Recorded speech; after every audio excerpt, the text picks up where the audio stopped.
All right, up next, me. Hello, everybody. I'm not just your session moderator, I'm also a presenter. And today I'm going to be talking about my volunteer project with Wing Cave National Park, specifically a smaller cave within the national park, now called Persistence Cave. So to get us all familiar, Wing Cave National Park is located in the Black Hills of South Dakota, 320 miles from Denver, my home, and often take trips up there, about 8 trips a year, to do volunteer mapping work within the cave. So if you've ever been to the Black Hills, maybe you think of Mount Rushmore or perhaps the Crazy Horse Memorial, but what I think of are these rolling hills of limestone with just miles and miles of cave underneath. So if we take a look at this geologic map, it kind of looks like a Cadbury egg with this crystalline center. But at the southern end, you'll see Wing Cave National Park and the Limestone Plateau, and with neighboring Jewel Cave National Monument just to the left of that. And together, both of these caves represent 300 miles of passage, over 300 miles, almost 350, excuse me. So here you can see Wing Cave National Park, and the area in yellow is the map passages of Wing Cave proper, which represents 148 miles, roughly located within 1 square mile. So it's very dense, very complex, very mazy, and if we look at the geology of the national park, you can see it's just as complex, just as dense, with the limestone areas being shown in purple, kind of running through that western half of the park. A scientist by the name of Dr. Andreas Flitsch from Germany has been doing research in the area, specifically studying the airflows within Wing Cave National Park to see if the name lives up to itself. And using ultrasonic anemometers, he has been recording air speeds up to 70 miles an hour coming out of the cave, and using a lot of physics and math has determined that this 148 miles represents only 3% of what he believes to be the known passage underneath. So a lot of potential for a lot of cave to be found. So here on the southern end, you'll see Lady C Ranch Well. So he's been placing these anemometers throughout locations, not just within the park, but also outside of the park, and determining that indeed these places are connected barometrically. You can see that Lady C Ranch Well is over 2 miles away, so there's a lot of potential. You can imagine if 148 miles of passages within 1 square mile, what might happen between these next 2 miles. The following graph kind of shows the temperature variations between those two, and you can see that there is a very close pattern between Lady C Ranch Well and Wing Cave Wing Cave proper. So fast forward a little bit, and a cave technician for Wing Cave National Park was out walking around one day and came across a very small hole, and it was not too far away, about 1/3 of a mile from Wing Cave proper. And when I say a small hole, I kind of mean a small hole. So he put his water bottle down, ignored the poison ivy, and began crawling in. And it got very tight very quickly. He reached his arm inside, felt what he thought was a garden hose, but it turns out it was a den of rattlesnakes. So quickly backed out, scratched his head for a few years, and filled out some more paperwork with the national park to eventually begin exploration to this to maybe make it more than just snake passable, but also human passable. So in November 2013, he invited a few friends. Hey, bring your shovels, bring your buckets. Let's see what this thing can do. And after drawing straws, we said, you know what? He found it, so he gets to go in first. Like, make sure the snakes are out of there. But you can see the shovels, the buckets, more shovels, more buckets, and eventually it's starting to get a little bigger. And before you know it, we got a pile of dirt on the side of the hill. So what do we have to do with the pile of dirt? We began sifting just to make sure there weren't any cultural artifacts or anything else that we might have been disturbing, and got right back to it. So it's as fun as it looks, let me tell you. It gets kind of cozy, it gets kind of tight, but before long we actually had a passage that you could almost consider human passable. There is a geologic rock hammer right in the bottom center of this, if you can see that, to give you a sense of scale.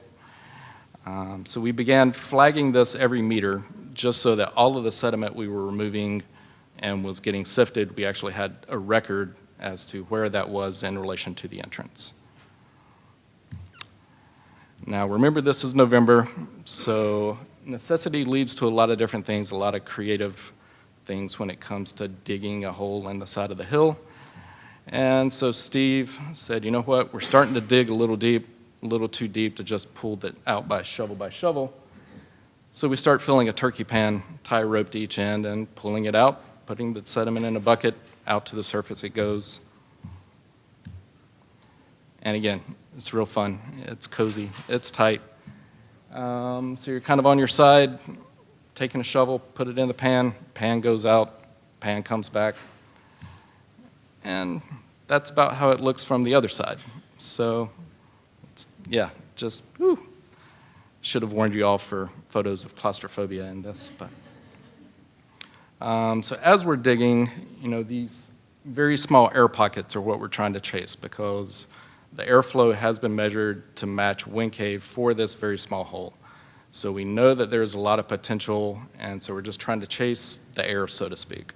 So another caver came up with the idea of, let's use the Primos hunting wind checker to squirt a little bit of baby, you know, almost like baby powder. You poof it in the air and see where the baby powder goes, and then that would be the hole that we would dig in.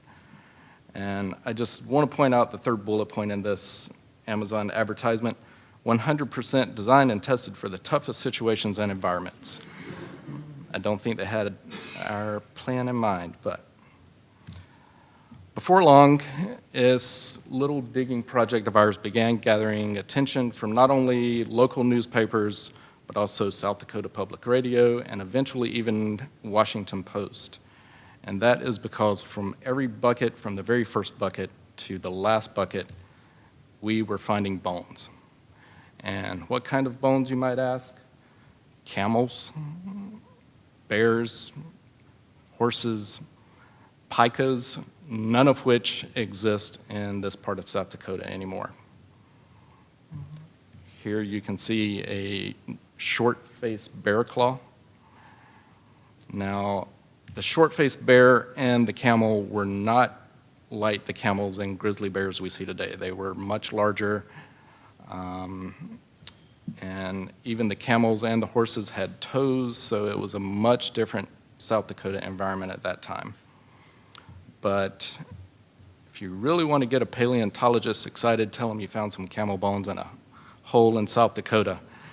So Dr. Jim Mead, he was at the time a paleontologist at East Tennessee State, heard about our project and said, please, I want to be involved, and I will find grad students to sift all of this tons of sediment for you. And when I say tons, I'm not kidding. It was approximately 12 tons of dirt that we had pulled out of this that some poor grad student is now going through under a microscope. But to date, 100,000 bones have been cataloged, 50 unique species, with the oldest being 45,000 years old. So it was starting to become a very significant hole in the side of the hill here. So the national park decided they needed to put a gate, because once it's out with public radio and everything, they didn't want somebody coming to try to find this hole. But quick problem was we hadn't started mapping yet. So let me describe a little bit about what's involved with mapping a cave for those of you who have not heard my presentations before. We are recording using three different instruments, taking different readings. The first reading we have to measure is distance, and yes, that is a tape measure. Fiberglass tape measure, because you don't want it to interfere with your compass reading. And then the last measurement that we're reading is inclination, to give you the degree of slope. And there's always someone to record that information and then draw up a very quick graph of what the cave passage is looking like. Now, more recently, a caver in West Virginia really got tired of the tape measure, the compass, and the inclinometer, and developed a motherboard that can be inserted in these Leica distance finders that you can buy from Home Depot. So again, cavers tend to get very creative when it comes to saving time and energy. So you crack open your Leica Dista and insert the motherboard, you solder it in and put it back together, and with one laser shot, you can get all of those different readings in one take. So it speeds the process up. Now on to the map. So here is the current profile view of the cave. And you can see in this that from P1 to P2, because of that big giant steel gate, the compass was kind of going all sorts of crazy, so we had to shoot over to a tree, from the tree, shoot into the entrance of the cave just to be able to begin. But you can see it's starting to lose a little bit of depth. So that's really what we're wanting to do and do as soon as we can. And then this is the plan view. So it's snaking its way kind of all around the hillside here. Now, I don't know if you can see it, but the numbers in the circles represent the ceiling heights. So you can see less than 1, 3, 1, and 3. So there are currently 2 places in this 200 foot of cave passage where I can almost sit up. Now, the fact was, though, once we had this mapped, then the local USGS from South Dakota were able to plot this on the surface and begin doing microgravity techniques. And the microgravity techniques are run along the surface to try to find voids. And so the intent was that maybe these voids would give us a direction on which way to dig, which hole. You know, even though we had the little baby powder puffer thing, you know, it might give us a little bit more indication as to where to go. The park scientist was quick to point out that his dowsing rod showed the exact same thing. So we're not quite sure, but anyway. So lastly, I kind of want to close with a question that I get asked most often. And no, it's not the question about how do cavers go to the bathroom. The question is, what kind of wildlife do I see in the cave? And normally I might say a bat or 2. But at Wind Cave National Park, they are home to over 400 bison on the surface. So picture we have these, ton of dirt, and we're sifting it in a big dust cloud. When the dust cloud settled, one time there was a bison standing 20 feet away, looking very dejected and just confused as to why are these cavers standing in my dust cloud. And all of a sudden his tail began to rise. So we knew one of 2 things was going to happen, and neither one of those were going to be a good thing. So we all ran back in the cave and piled in very quickly as we could. Fortunately, nothing happened. The bison went on his way and we went on our way. But inside the cave, there are some other wildlife. This is our local wood rat. We've named him Richard. And that's my boot on the left there to give you kind of a sense of scale. Again, we're in a passage 1 foot high, 2 feet wide, and there's Richard saying hi to us. But lastly, and I had planned in September to go back to Persistence Cave with a GoPro to actually show a film and give everybody a real indication as to what this was going to be. But our local friends, the snakes, are still there, so I didn't really feel like I needed to have a GoPro on to share my screaming with all of you. But in the center of this, you can see a little 3-foot rattlesnake in this 2-foot wide passage. So with that, I will say thank you. Thank you for listening.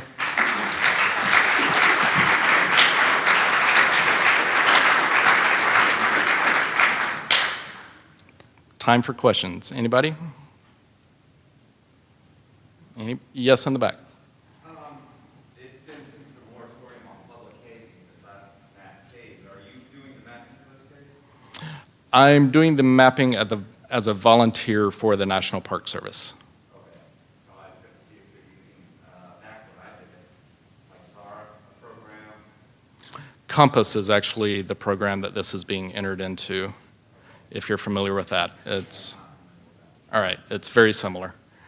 It takes the trigonometry out of the equations and is able to help plot all of that and keep your kind of GIS geometry intact. Is it a plugin for R? No, I don't believe so. But it's not a plug-in, but I do think they work well together in some capacity. I've just never done that. Yes? So as far as the map goes, we're just over 200 feet. Digging-wise, we're about double that. It's about another 200 feet beyond that.